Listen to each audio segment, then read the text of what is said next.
In today's episode, a 400-wolf super pack emerges from the forest and raids a village in Russia searching for food. Devouring thousands of livestock and horses in the village, it still isn't enough to satisfy their taste for blood. Hit that like button and subscribe right now. This is the terrifying case of 6 children devoured by a pack of 400 wolves. Welcome to Final Affliction. The continent of Russia hosts some of the coldest permanently inhabited places on the planet. Among them is Verkhoyansk, which is the most remote rural areas in the northern hemisphere and holds the record for the coldest temperature ever recorded in the Asian continent at -67.8 degrees Celsius. In this part of the world, the unforgiving sub-zero weather is the order of the day all year round. Survival is only reserved for those who are willing to fight against all odds. The land is covered in snow, and the extreme temperatures are so harsh that Joseph Stalin, the Soviet Union leader, would cast rebels as well as his political enemies into this tundra, where their odds of survival were next to nothing. The area would soon earn the name Stalin's Death Ring, and decades later, even after the end of the Soviet Union, it is still wrapped in mystery and rumors of the dark deeds that took place here many years ago. Its ominous reputation has kept away potential inhabitants for years, with the 2010 population census revealing that only 1,311 locals still live here in this harsh terrain. However, even in this harsh environment, the area is filled with animals such as musk deer, moose, both brown and polar bears, Arctic hares, as well as gray wolves, which have learned to coexist in this frozen biota. The farms here are speckled with reindeer, and their antlers add a touch of fanciful charm to the otherwise mundane snow-covered tundra. They are a part of the way of life, because the locals keep them for their hides, meat, and milk, and as a means of transport because they can pull heavy loads without breaking a sweat. For a long time, the humans and the wildlife here have cohabited peacefully, with everyone keeping to their respective boundaries. However, the winter of 2012 was a peculiar period, to say the least. A mass die-off of the hares saw nature respond in the most horrific manner possible. Being the gray wolves' primary prey, the cyclical collapse of the rabbits made the wolves shift their attention from their usual food sources to anomalous sources. Verkhoyansk authorities state that the wolf population is normally around 500, but in the winter of 2012, there were around 3,500 wolves. This dramatic and drastic increase in the wolf population overburdened their usual food supply. And with a decrease in the number of hares, the wolves soon ran out of prey. Their small packs of 6 to 7 wolves got desperate for something to chew on, and therefore they had to stretch their limits. They merged these small packs, forming a super pack of over 400 individuals, and began prowling at the edges of the villages to pursue larger game. Typically, gray wolves carefully choose the most nutritious prey that they can get without endangering themselves.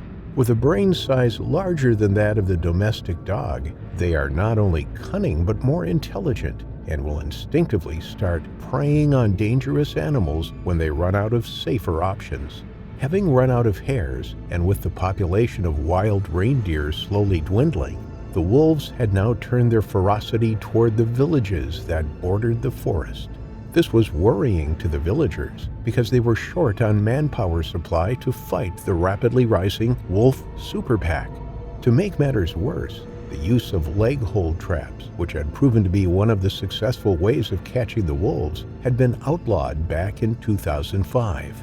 The wolves seemed aware of this, and they gained momentum and strength as they descended ruthlessly and went on a slaughter in the village on both the livestock and the eventual humans.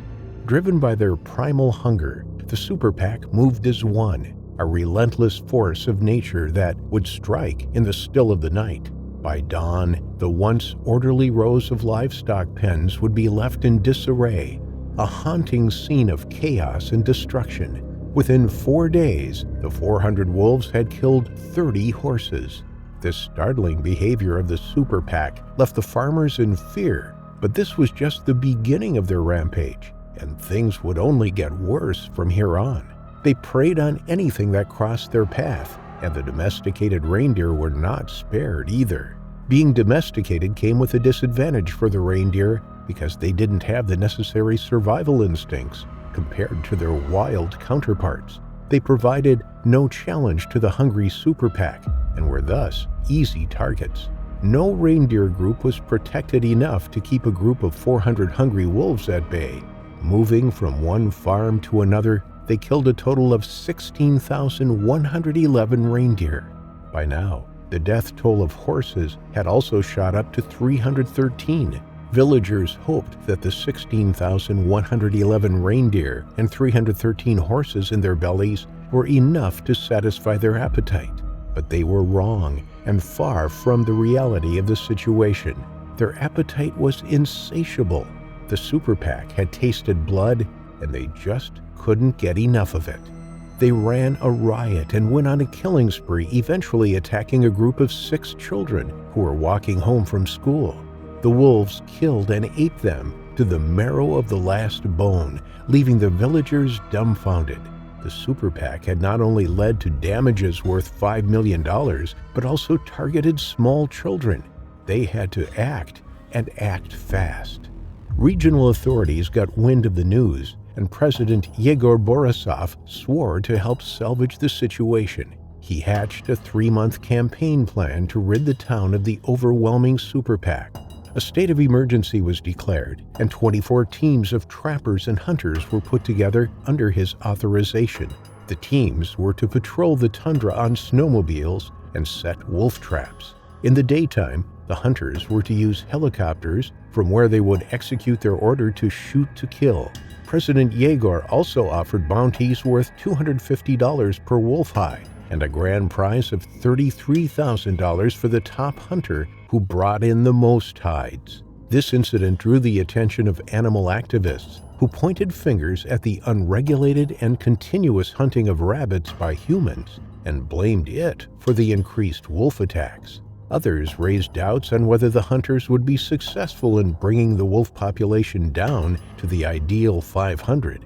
They claimed shooting that many wolves was unrealistic.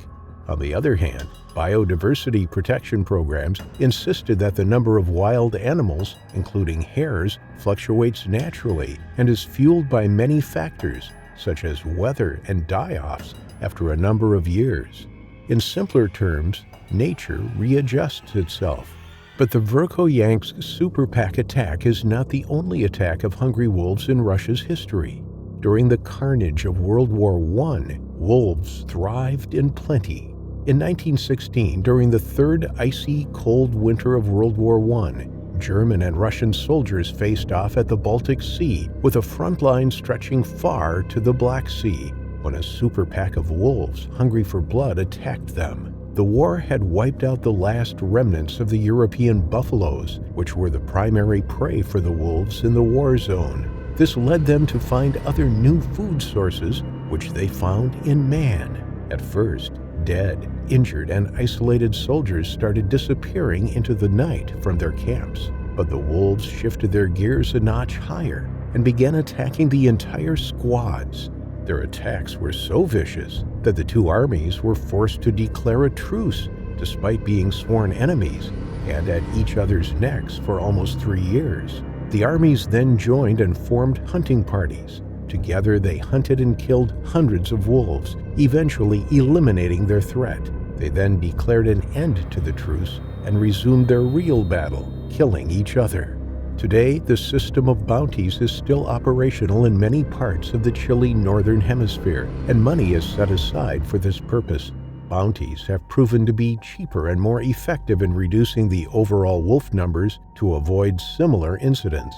The regional government has also encouraged culling of wolves by designating an annual holiday for hunters, which is held on the second Saturday of April.